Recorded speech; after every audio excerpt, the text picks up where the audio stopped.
ఒకరోజు బుడుగు అనే పిల్లవాడు అడవిలో తిరుగుతుంటే ఒక కాంతివంతమైన గాజు ముక్క కనిపించింది.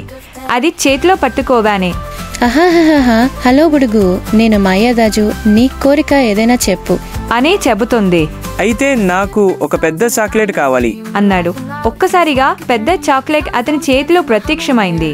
ఆ తర్వాత బుడుగు మరో కోరిక అడిగాడు. నాకు రెక్కలు కావాలి. వెంటనే అతనికి రెక్కలు వచ్చాయి. కానీ అతను అదుపు కోల్పోయి గాల్లోకి లేచిపోయాడు. బుడుగు భయపడిపోయి, ఓ మాయాగాజు, దయచేసి నన్ను మళ్ళీ నేల మీదకి దించు అని అరిచాడు. మాయాగాజు వెంటనే అతన్ని నేల మీదకి తీసుకొచ్చింది. అప్పటినుంచి బుడుగు కోరే ముందు 2 సార్లు ఆలోచించడం ప్రారంభించాడు. చిన్న పంది పిల్ల గోగా తనకి తిండి మీద చాలా ప్రేమ. ఒకరోజు తన అమ్మ దగ్గరికి వెళ్ళి ఇలా అడిగాడు. అమ్మ, నాకు పిండి బొమ్మ కావాలి, చేసి పెట్టవా?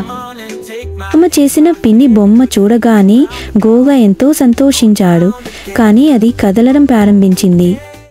ఏం పిండి బొమ్మ, నన్ను తినాలనుకుంటున్నావా అని భయపడి గోగా పరిగెత్తాడు. కానీ ఆ పిండి బొమ్మ నెమ్మదిగా నవ్వుతూ, నా పొరపాటు, నిన్ను కాదు, నువ్వే నన్ను తినాలి అని నవ్వుతూ అంది. గోగా సిగ్గుపడిపోయి ముచ్చటగా పిండి బొమ్మ తిన్నాడు. అప్పటి నుంచి తిండి ముందు భయపడకుండా బుద్ధిగా తినడం అలవాటు చేసుకున్నాడు.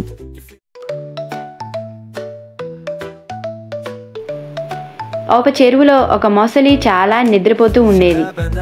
అందుకే మిగతా జంతువులు దానిని అలసట మొసలి అని పిలిచేవి. ఒకరోజు చెరువులో ఒక చేప గెంతుతూ గాల్లోకి ఎగిరి నీళ్ళలోకి దూకుతూ సరదాగా ఆడుకుంటూ ఉండేది.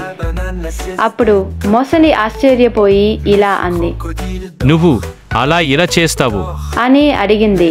చేప నవ్వుతూ, హూహూ, సరదాగా ఆడుకోవడానికి కదలాల్సిందే కదా అని చెప్పింది.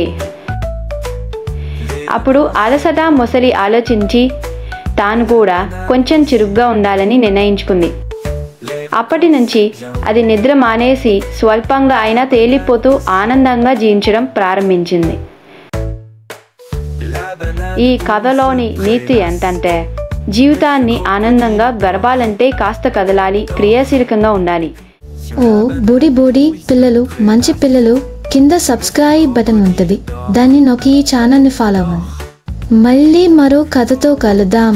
Love you, bye.